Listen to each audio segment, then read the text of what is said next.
একটি pencil battery বা রিমোটের battery charge শেষ হয়ে গেলে বারবার চার্জ দিয়ে বারবার ব্যবহার করতে পারবেন কিভাবে সেটি আজকে ভিডিওতে দেখানো হয়েছে।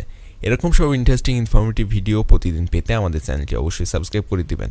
সাধারণত আমরা যে ব্যাটারিগুলো খেলনা অথবা রিমোটে ব্যবহার করে থাকি, এই পেন্সিল ব্যাটারি বা রিমোটের ব্যাটারিগুলো চার্জ শেষ হয়ে গেলে আমরা ফেলে দিই। কিন্তু আজকে ভিডিওটি দেখলে আপনি একটি পেন্সিল ব্যাটারি অথবা রিমোটের ব্যাটারিকে বারবার চার্জ দিয়ে বারবার ব্যবহার করতে পারবেন। তো চলুন দেখে নেই কীভাবে করব।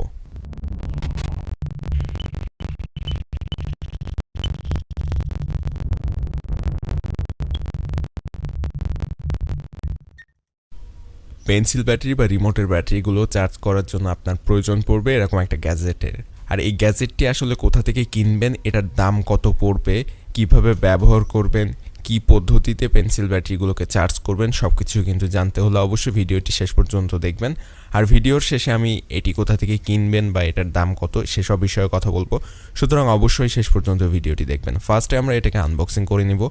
আমাদের কাছে এটা পাঠানো হয়েছিল একটি বাবল পেপারে র্যাপিং করে, এবং উপরের বাবল পেপারটি আমরা কেটে ফেলবো ফার্স্টে, এবং ভিতর থেকে আমাদের বক্সটি বের করে নিয়ে আসবো। বক্সের ভিতরে চার্জারটি কেমন আছে সেটাও দেখার চেষ্টা করব।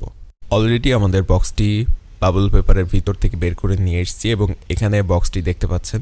বক্সের বাইরে কিন্তু আমাদের চার্জারটির ছবি দেওয়া আছে এবং উপরে অনেক কিছু লেখা আছে। এছাড়াও এটার সাথে 2 প্যাকেট ব্যাটারি দেওয়া হয়েছে, যেখানে 2টি ব্যাটারি পেন্সিল ব্যাটারি এবং 2টি রিমোটের ব্যাটারি। এগুলো আপনি চাইলে এই চার্জার ব্যবহার করে চার্জ করে ব্যবহার করতে পারবেন। এখন আসা যাক আমাদের মূল গ্যাজেট বা চার্জারটিতে। চার্জারের বক্সটি অলরেডি আপনারা দেখেছেন, এবং এটা কিন্তু আমার কাছে যথেষ্ট প্রিমিয়াম মনে হয়েছে। সরাসরি বক্সটি খুলে ভিতরের কি আছে সেগুলো দেখব।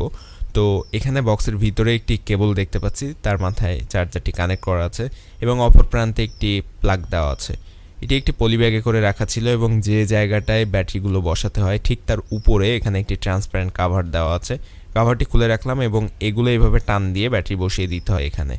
তো ব্যাটারি বসানোর পরে আপনি জাস্ট নর্মালি প্লাগটি সকেটে লাগিয়ে দেওয়ার সাথে সাথে এটাতে চার্জ হওয়া শুরু হবে। এখানে আমার হাতে 2টি রিমোটের ব্যাটারি দেখতে পাচ্ছেন। রিমোটের ব্যাটারি 2টি আমি এখানে লাগিয়ে দিচ্ছি, দেখতে পাচ্ছেন। জাস্ট নর্মালি এভাবে এই জায়গায় ব্যাটারিগুলো লাগিয়ে দিতে হবে এভাবে। আপনারা খুব সহজে ইজিলি এটা লাগিয়ে নিতে পারবেন। যে কোনো ব্যাটারি একসাথে 4টি ব্যাটারি এখানে লাগিয়ে চার্জ করতে পারবেন। তো এখানে আমি ব্যাটারি 2টি লাগিয়ে দিয়েছি, বাকি 2টি কিন্তু খালি আছে।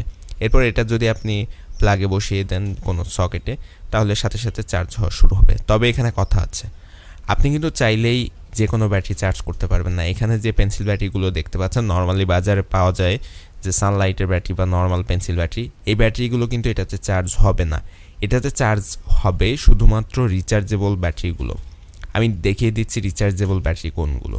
রিচার্জেবল ব্যাটারি হচ্ছে এখানে আমার হাতে যে ব্যাটারিটা দেখতে পাচ্ছেন, এই যে সোনির একটা রিচার্জেবল ব্যাটারি এখানে আছে, আমাদের এটার সাথে ফ্রিতে দেওয়া হয়েছে। এগুলো হচ্ছে রিচার্জেবল ব্যাটারি।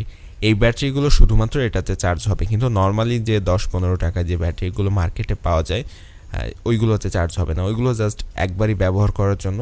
এবং এই রিচার্জেবল ব্যাটারি আপনি যে কোনো অনলাইন মার্কেট অথবা নর্মাল মার্কেটে পেয়ে যাবেন। খুব বেশি দাম না, এগুলো 40-50 টাকার মধ্যে পাওয়া যায়। তো আপনাকে অবশ্যই রিচার্জেবল ব্যাটারি কিনে তারপরে চার্জ করতে হবে। তো এরকম রিচার্জেবল ব্যাটারি কয়েকটি কিনে রাখবেন, তাহলে আপনি এগুলো চার্জ করে বারবার ব্যবহার করতে পারবেন খুব সহজে। এবং রিচার্জেবল ব্যাটারিগুলো কোথা থেকে কিনবেন আমি অবশ্যই ডেসক্রিপশনে লিঙ্ক দিয়ে দেবো, সেখান থেকে চাইলে রিচার্জেবল ব্যাটারিগুলো কিনে নিতে পারেন। অথবা অনলাইন মার্কেটে রিচার্জেবল AA ব্যাটারি বা রিচার্জেবল AAA ব্যাটারি লিখে সার্চ করলে আপনাদের সামনে চলে আসবে, তো সেখান থেকেও পারচেস করে নিতে পারেন। আর এখানে আমি এই ব্যাটারি 2টি লাগিয়ে দিলাম, দেখতে পাচ্ছেন রিচার্জেবল ব্যাটারি 2টি এখানে লাগানো হয়েছে। এখন যদি আমি এটার যে প্লাগটি আছে, এই প্লাগ নর্মাল সকেটে লাগিয়ে দিলেই আমাদের এই ব্যাটারি 2টি চার্জ হবে। তো এটি লাগিয়ে দেওয়ার সাথে সাথে চার্জ হবে, এটাতে কোনো সুইচ বা কোনো কিছু নাই, জাস্ট অটো। আপনি প্লাগটি সকেটে লাগিয়ে দেওয়ার সাথে সাথে চার্জ হওয়া শুরু হয়ে যাবে। এবং আমি এখন এটাকে চার্জারটি কানেক্ট করে দেখিয়ে দিচ্ছি কিভাবে চার্জ হয়। এবং আপনাদের আবারও বলে রাখছি, যে কোনো নর্মাল ব্যাটারি কখনোই এটাতে দিবেন না, এটাতে অবশ্যই রিচার্জেবল ব্যাটারি ব্যবহার করবেন। তো এইখানে আমি এই প্লাগটি যখন সকেটে লাগিয়েছি, সাথে সাথে দেখতে পাচ্ছেন যে চার্জারে কিন্তু 2টি রেড লাইট জ্বলছে। অর্থাৎ যে 2টি বক্সে আমি ব্যাটারি সেট করেছি, শুধু ওই 2টি বক্সে রেড লাইট জ্বলছে। অর্থাৎ চার্জ হওয়ার সময় আপনার এখানে রেড লাইট শো করবে, যেখানে আপনি ব্যাটারি দিয়ে রাখবেন সেটাতে রেড লাইট শো করবে। এখন আসা যাক এটা কোথা থেকে কিনবেন। তো এটা কিনতে চাইলে আপনি যে কোনো মার্কেটে, অফলাইন মার্কেটে, যে কোনো দোকানে, ইলেকট্রনিক্সের দোকানে যে জাস্ট রিচার্জেবল ব্যাটারি এবং ব্যাটারি চার্জ করা চার্জার চাইলে আপনাকে দিয়ে দিবে। এবং অবশ্যই আপনি অনলাইন মার্কেট থেকেও পারচেস করতে পারেন, দারাজেও এগুলো অ্যাভেলেবল আছে, আমি ডেসক্রিপশনে লিঙ্ক দিয়ে দিব, অথবা আলি এক্সপ্রেস থেকেও নিতে পারেন। এগুলোর দাম সাধারণত 300 থেকে 400 টাকার মধ্যে পাওয়া যায়। 300 থেকে 400 টাকার মধ্যে ইজিলি পেয়ে যাবেন যে কোনো দোকানে, এবং অনলাইন মার্কেটেও এরকমই দাম। তো আমি ডেসক্রিপশনে লিঙ্ক দিয়ে দিব, সেখান থেকে দেখে নিতে পারেন। এটার দাম আসলে ওঠানামা করে, সে কারণে ফিক্সড রেট বলা যায় না। সো আপনারা ডেসক্রিপশনের লিঙ্ক থেকে দেখে নিতে পারেন এটা বর্তমানে কত প্রাইস। তবে 300-400 টাকার মধ্যে এটার প্রাইস থাকবে। এবং আমি কিন্তু এটা চার্জ করার পর মাউসে লাগিয়েছি, মাউসটি কিন্তু চালু হয়েছে, দেখতে পাচ্ছেন। এই ব্যাটারিগুলো সাধারণত 5-6 ঘন্টা চার্জ দিতে হয়। তারপর আপনি চাইলে একটি ব্যাটারি ব্যবহার করে আপনার মাউস অথবা রিমোটগুলোকে অনেক দিন চালিয়ে যেতে পারবেন। সাধারণ মার্কেটের যে পেন্সিল ব্যাটারিগুলো যেরকম সার্ভিস দেয় ঠিক ততদিনই পেয়ে যাবেন, জাস্ট 5-6 ঘন্টা চার্জ করে। এবং এগুলোর দামও খুবই কম, 40-50 টাকা, এবং বড় যে ব্যাটারিগুলো, ওগুলো 100 টাকার মধ্যে পাওয়া যায়। সো দামের দিকে বিবেচনা করে আমার কাছে মনে হয়েছে যে সাশ্রয়ী এটাই বেশি সাধারণ পেন্সিল ব্যাটারির তুলনায়। এবং এরকম একটা চার্জার যেহেতু 300-400 টাকায় পাওয়া যায়, সো একবার কিনে রাখলে কিন্তু আপনি অনেক দিন ব্যবহার করতে পারবেন। তো গ্যাজেটটি ভালো লাগলে অবশ্যই একটি লাইক দিবেন এই ভিডিওতে, কমেন্টে মতামত জানাবেন।